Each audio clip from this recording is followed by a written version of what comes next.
상식적으로 우물풍선으로 인해 사회적 문제를 겪었다면 문제의 계기가 된 대북전단 살포 행위에 대한 적절한 조치를 취하고 전단 살포로 인한 군사적 긴장이 집중되는 접경지역에 대한 평화적 관리 방안을 모색하는 것이 우선해야 합니다.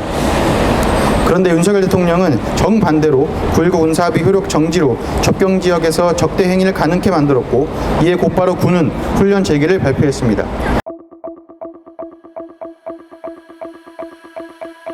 윤석열 대통령은 어제 국무회의에서 9.19 군사합의의 효력을 전부 정지하는 방안을 제가했습니다.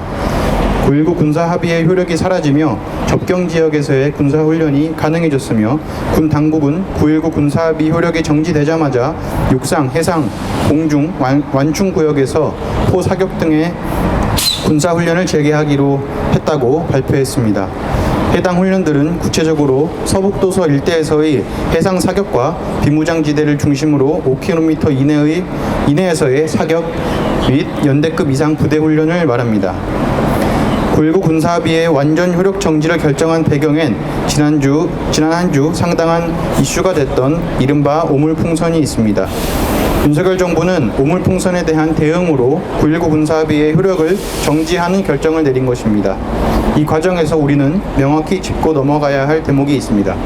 먼저 북에서 오물풍선을 날린 이유가 무엇인지, 그리고 오물풍선의 대응으로 9.19 군사합의의 효력을 정지하고 곧바로 접경지역에서의 군사훈련을 재개하는 것이 한반도 평화를 관리하는 측면에서 옳은 처사인지입니다. 먼저 북에서 오물풍선을 날린 이유에 대해 살펴보겠습니다. 이번 주 월요일 오물풍선 살포 잠정 중단을 밝힌 담화문을 보면 북은 5월 28일 밤부터 6월 2일 새벽까지 오물풍선을 살포하였습니다. 또 담화문엔 이번 오물풍선 살포는 대응 조치였으며 반공화국 삐라 살포를 재개하는 경우 오물풍선을 다시 살포하겠다 언급하고 있습니다. 즉 이번 오물풍선 문제의 배경엔 대북 전단 살포가 있었다는 의미입니다. 실제로 지난달 10일 박상학 자유북한 운동연합 대표는 대북 전단 30만 장과 USB 2,000개를 대형 풍선 20개에 매달아 보냈습니다. 그럼 그날만 보냈는데 북한이 갑자기 반항한 것이냐? 그렇지 않습니다. 자유북한 운동연합은 2014년 9월에도 대북 전단을 살포하였으며 10월 10일에는 20만 장을 살포했습니다. 또 다른 단체는 같은 날 132만 장을 살포했습니다. 2020년 통일부에서 작성한 연도별 대북전단 살포 현황을 보면 대북전단은 10여 년간 최소 2천만 장이 살포됐습니다. 횟수로는 116번입니다. 그마저도 38번은 38번은 살포량에 집계되지 않아 2천만 장 이상일 가능성이 높습니다. 코로나로 전 세계가 난리였던 때에도 북한 인권단체들은 대북전단을 살포했습니다. 대북전단은 심리전의 일환이기 때문에 남북관계가 좋아질 때 전단 살포 행위를 중단하기로 합의해왔던 역사가 있습니다. 91년 남북기본합의서 체결, 6.15 공동선언 합의 등의 시기 때마다 군사적 충돌을 야기해 최악의 경우 전쟁으로 이어질 수 있는 행위에 대해 제한하기로 합의해왔습니다. 그러나 윤석열 정부는 이른바 표현의 자유라는 이름으로 아무런 제한을 하지 않고 있습니다. 개인 간의 관계에서도 아무 말이나 내뱉지는 않습니다.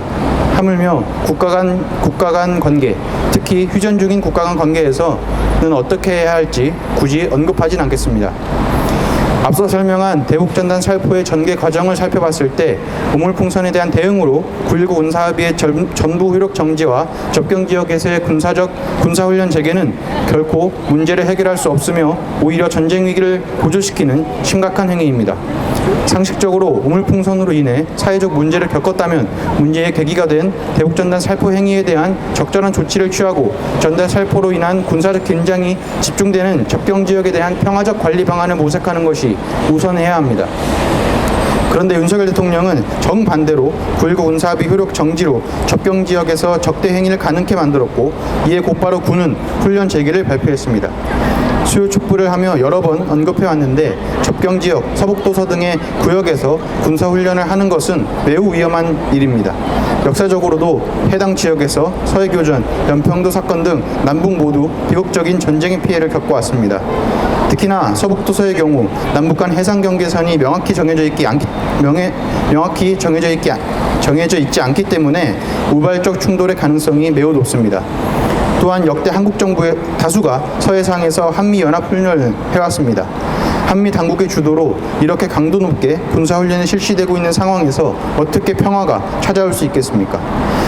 이런 역사적, 현실적 배경이 있기에 역대 남북 합의들에서 서북도서, 접경지역 부근의 평화지대를 만들기 위한 노력을 해왔던 것입니다. 윤석열 정부는 평화를 염원하는 남북 합의의 정신과는 정반대로 전쟁을 유발하는 반평화적 행태를 벌이고 있는 것입니다. 지금껏 윤석열 정부는 문제를 악화하는 방향으로만 행동해 왔습니다.